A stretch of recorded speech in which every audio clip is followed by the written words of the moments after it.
In a remote Indian village, 10-year-old Rohan sat beside his mother in their dimly lit hut. His father, a daily wage laborer, had just returned, exhausted, his hands covered in cement. His mother, frail and coughing, pulled Rohan close. She knew she didn't have much time left.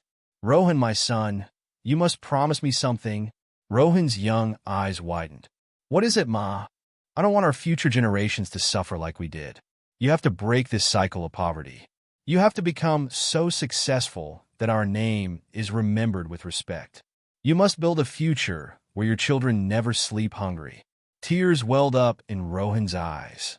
He had never seen his mother so serious. "Promise me, Rohan," she said, holding his hand tightly. Rohan nodded. "I promise, Ma. I will change our destiny."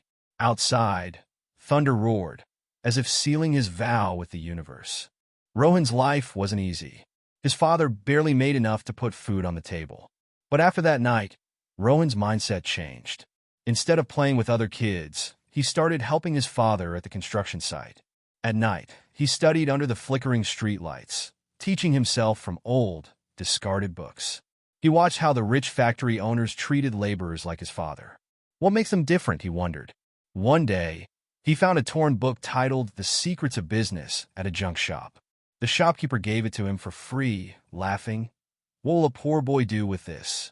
Rohan didn't answer. He simply took the book and read every single word like his life depended on it. A fire had been lit inside him. At 18, with 500 Indian rupees in his pocket, Rohan left for Mumbai. He had never seen buildings so tall, nor streets so crowded. He tried getting a job, but was rejected everywhere. No education, no experience, just a boy from a poor village.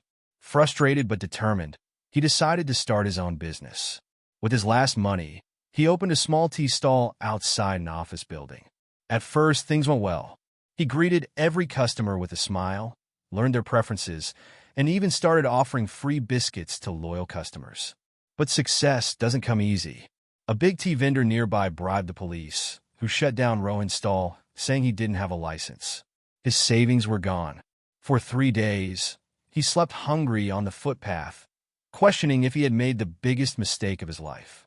But then, his mother's words echoed in his mind. "You cannot fail, Rohan. You must rise." He clenched his fists. This was just a test. Rohan took a job as a helper in a factory, carrying heavy sacks and cleaning floors. But he wasn't just working, he was learning. He watched how machines worked. He memorized how managers made deals. He asked questions, though most people ignored him. One night, as he was sweeping the floor, he saw an imported machine break down. The factory owner was panicking because repairs would take weeks. Rohan, who had secretly studied the machines, stepped forward. "Sir, I think I can fix it." The owner scoffed. "A cleaner? You think you know more than engineers." But desperate, he let Rohan try. 30 minutes later, the machine was running again. Everyone stared in disbelief. The owner put a hand on his shoulder. "You're not just a worker, boy. You have talent." That night, Rohan was promoted to an assistant technician. He realized something life-changing. Success wasn't about where you started. It was about how much you learned. At 25, Rohan had saved enough money and learned everything he could about manufacturing. He took the biggest risk of his life. He quit his job and started a small machinery repair business. It was a disaster at first. Clients didn't trust him.